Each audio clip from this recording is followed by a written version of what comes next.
Alright guys, welcome to Learning Survival Bushcraft Together. And today we're just going to go over some stuff that I want to get prepared more of also.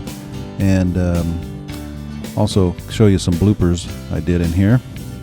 And but during maybe like a power outage, you know. So we face the power going out, and right here at home on our homestead here we can have a little fireplace and just get prepared to pull some stuff out of the freezer or the refrigerator and get that stuff taken care of.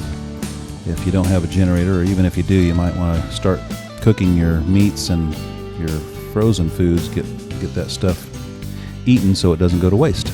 So getting prepared for that. So you see me here building, getting prepared to build the fire. We're going to again, I'm going to show you some things that I'm just trying to get prepared for, that I haven't pulled out in forever. I've got a couple fishing poles and fishing tackle box that I'll show you here in just a little bit. But here with this fire I have a little brush pile, as you will see and seen already. I have a brush pile out in my yard that I got to burn off. So I grabbed a lot of these dry twigs and logs to get my fire started. So have this out on my property. So I got my fuel prepared, and there's my ferro rod and my striker. Now this ferro rod here is really, there's a lot of the scrape off, there's a lot of that there, but the actual striker is getting worn down, and I need to find some more strikers parts, or if anybody has any suggestions to how to, I guess, making a spark, you know, because that ferro rod, there's a lot you can scrape off of that, but the actual striker has worn down.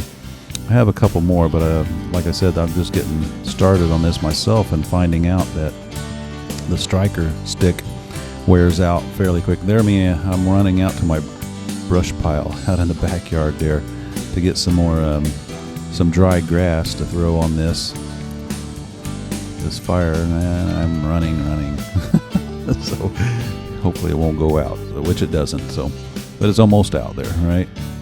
Actually, I got some more dry grass in there to get it started again, give it some air, some oxygen, and it took off, of course. So every fire is a little bit different to get started, and I love building fires, of course. Learning more about how to do it in rougher conditions is what I'm going to try to be doing. It was raining the other night, and I thought, well, maybe I'll go out there and try to build a fire in the rain. So, but anyway, that's all a part about being prepared in the bug out bag and my backpack, getting some stuff maybe prepared, some dry tinder, keeping it in there so that be prepared for those wet evenings or rainy nights. And I think sometimes you may just have to wait it out unless you have the right preparation, I guess. There's little gas units and stuff you can purchase, but I got this fire going pretty good now, as you can tell. And we're going to cook some fish on a cast iron flat grill that I have. I've actually had it forever also, and starting to use it a little bit more, getting more used to using it outdoors on my fire. Now this here is my fishing pole, and again, this fishing pole, as I'll explain here in just a little bit, I came from Montana and brought this down. There's the top of it. It was dry rotted, and but I do have some things in here that you'll see. The whole top of it's off. It's funny. So I'm going to get me another one of these, as I will explain here in a short. But it's got a few handy tools in it that I'm going to keep, and the rest of that stuff is almost trash. I have to throw a lot of the line away. Of course, it's rotten, and the box itself, there was a set of gloves in there that needs to be tossed. But I do have a pair of pliers and a few of the bobbers and stuff. So you'll see how that goes here shortly. But yeah, I think I show this here, and I'll explain while I'm setting up camp here. But all this is part of just, getting prepared. This is something I need to be more prepared of. I need to get me another little tackle box, and really even a really small kit to fit in your bug out bag. Just something, a few of these tools and line and hooks and stuff to throw in my backpack and have that all compacted, because you're not going to be able to carry a large tackle box like that amongst whatever else you might need. So it's good to be prepared. And I want to show you some bloopers here. Fishing. I caught a big fish here. Check this out. Yeah. So there we go. Look at that. But what I did, I actually ended up getting that from Costco. I bought that fish and figured I'd do a little scene there that make it look funny. And then there's my blooper, one of them. My line broke. So this is the nothing but bloopers episode. Okay, but anyway, welcome to the Learning Survival Bushcraft Together. And as you can tell, this episode really tells a lot of big stories. So, you know, I've had this fishing pole for a lot of years. In fact, I live in Florida, USA, as some of you may know. I moved from Montana down here probably 10 years ago, I guess, close to 10 years. Anyway, this has never been used in Florida.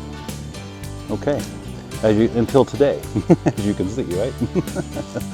And same with my tackle box. As you would see, I brought this tackle box down from Florida, or from Montana to Florida. So again, you know, learning survival and bushcraft together. I've been dragging out some of my stuff that I haven't used in years, and dragging out some other stuff out of my backpack, as you've seen in one of the other episodes, that just to see what I had in there and what I still need to do to kind of get prepared. So this episode really is kind of describe what we would do in a power outage, and if we have to cook outside, which we're getting ready to do. So anyway, but I wanted to explain a little bit about this gear. Look at this. There's my handle. Okay, this thing all fell apart. This thing is nothing but dry rot and everything. So again, there's some floaters in here, bobbers, if you want to call them. Some people call them bobbers. And a broken lid, of course. But I've got a variety of stuff in here amongst with the broken lid. Okay, but some survival stuff. There is some band-aids, first aid stuff in here. A variety of hooks. Most of them are rusted now. Okay, most of this stuff is for small fish too. You got to catch anything large, you're going to have some little bit bigger hooks and bigger gear for that, and learning more about that, like I need to do. We're going to learn that together. But I do have looks like a spool, extra spool of fishing line, which is probably no good because it's been sitting in this box for 12 years or more. So, but I do have that. The other thing I have is a little pair of pliers. Now these are handy. These are spring action. These are really nice to get that hook out and whatever else you need to gather. These are really nice. I definitely keep these.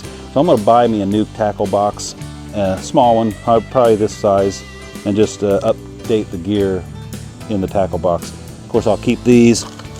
The fillet knife that I've had forever. Okay, clean that up a little bit and just put it back in order like it should be, and be more prepared, you know. So you never know when you might have a power outage and you might need to go fishing. You got any stream of water. Now around here in Florida, I don't get close to the water here because there's alligators everywhere. And there's little ponds around my property here that we see alligators close to those ponds, and even in people's yards. My yard and my property is all fenced out, but still the alligators can get through there if they wanted to. So got to be careful. I know of some of the neighbors had their cats eaten a few times and they'll see an alligator. And you know, I guess you can't do anything with the alligators except call the police, and they call the game warden, and then by the time the game warden gets there, it takes 3, 4, 6 hours. The alligator's back in the swamp and nothing gets done. So people do get eaten by alligators. I mean, and most of them are people that golf next to little ponds, golfers. They see a lot of alligators. People that have swimming pools see a lot of alligators in their pool or close by. People that walk their dogs, okay, their dog either gets eaten or they get eaten. In fact, recently a lady was walking her dog and the gator grabbed her dog, but she tried to rescue the dog, and she did rescue the dog, but she got eaten herself. The alligator took her instead. So, ouch.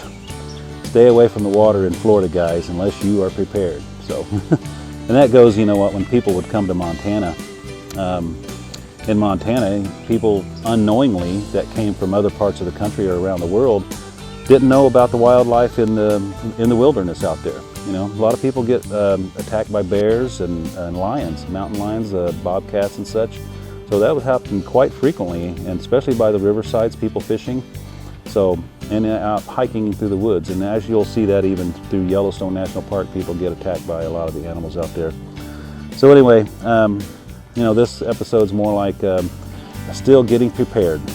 I need to be more prepared with my fishing gear, my fishing rod, and of course even this fishing rod, of course, is old. The line broke on me twice just doing what I've done here, but I think this rod probably isn't any good either. I mean, it's flexible. I don't know how much weight. I don't want to break it until I catch something big enough that breaks it. So, all right, guys. Okay, so there you've seen my gear updated, right? Yeah. So it's all about getting prepared. I'm gonna, like I said, get some more tackle things and downsize a little kit for my backpack, of course. And here's some more of that episode of me breaking my line one time.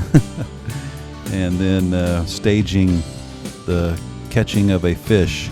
You know, I bought this fish at Costco, and I wasn't sure what it was at first. Of course, it ends up being a tilapia. I'm not too much of a fan of that fish.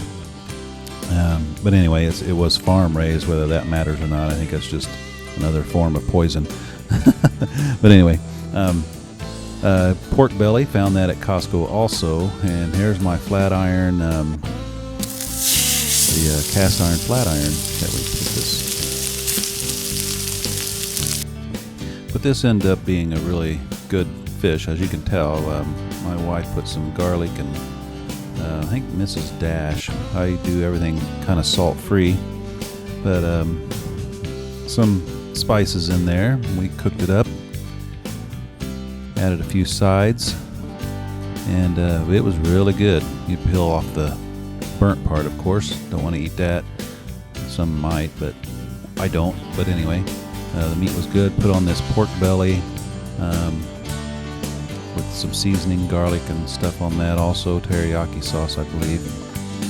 But that flat iron skillet, now that's something you definitely probably can't put in a backpack. It'd be a little heavy. I mean, you could, but anyway, I've got some other smaller cooking utensils to use just with backpacking, which I'm gonna do in future videos. Without the comforts of being home, even if the power's out here, you know, there's kind of an implication that the power's out. But here we go. I'm just gonna sit down here and eat my fish, rice, have some plums there, and lemon. Of course, I like to squeeze lemon on my fish. Very good stuff. But this was really good eating. And so get prepared if your power ever goes out, and get prepared for other things like my fishing rod and all that stuff needs to be updated. So I'm going to take care of that moving forward. So subscribe, everybody.